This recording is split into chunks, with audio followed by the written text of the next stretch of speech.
generations, farmers have relied on growing markets in order to sell their growing product here in Iowa. And one of those main products is soybeans that help feed the world. China has been a key component of that market, but that market is non-existent this year as the trade wars imposed by President Trump led China to cut off all soybean purchases from the United States. And that is deeply unsettling for farmers here in Iowa and the rest of the country. Now, soybeans are a key factor in Iowa's multi-billion-dollar ag industry. You'll see the sea of green that eventually turns to gold here. Those fields represent billions of dollars and support entire communities. Iowa consistently one of the top soybean producers in the country, growing about 13 to 14% of the entire soybean crop in the U.S. For years, a huge portion of that crop went to China, a trade relationship worth billions and took decades to build. It was a partnership that benefited many here in Iowa, but that benefit is now non-existent. The instability started to begin in 2018, actually, during the first trade war imposed by President Trump. The U.S. put tariffs on Chinese goods, and China fired back with a 25% tariff on American soybeans. Those beans then became a lot more expensive for Chinese buyers. That led to a steep drop in sales, but this time, that one temporary shock, which hurt farmers here in Iowa, is turning into a long-term pain because this time it seems like a more strategic shift by the second Trump administration.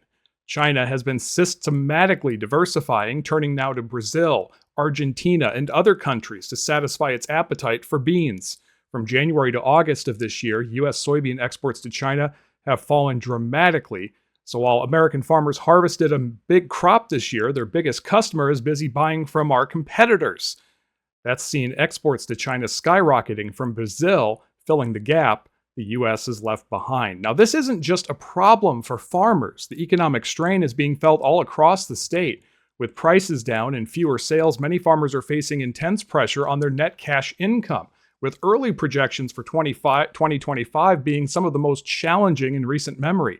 Now, this forces them to put off buying new equipment, cut back on costs, and store their grain, hoping for better prices that may or may not come in the future. That kind of uncertainty can bring a local economy to a halt.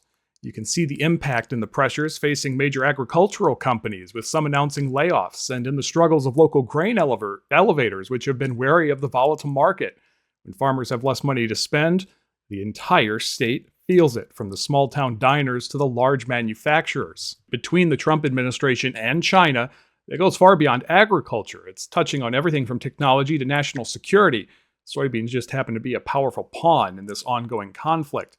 Now, China is determined to secure its food supply by not relying on any single country and has poured investment into South American infrastructure to make that happen.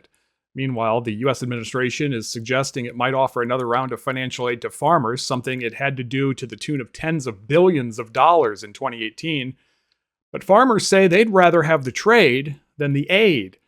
They want to return to open markets that once helped them thrive, and upcoming talks between world leaders are a critical moment, but so far, no one seems to be guaranteeing any kind of breakthrough anytime soon. So the reality is the ground is shifted under the American heartland. The toughest truth for Iowa farmers is that once market share is lost, it's going to be hard to win it back. China's demand for soybeans is still massive, but the demand is now being met by others.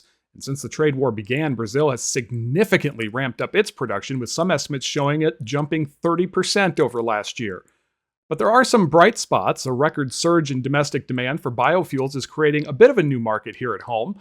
More soybeans are being crushed in the U.S. to produce renewable diesel, which helps offset some of their export losses. And American farmers are actively looking for new, smaller markets all over the world. Still, replacing a customer as big as China is a monumental task.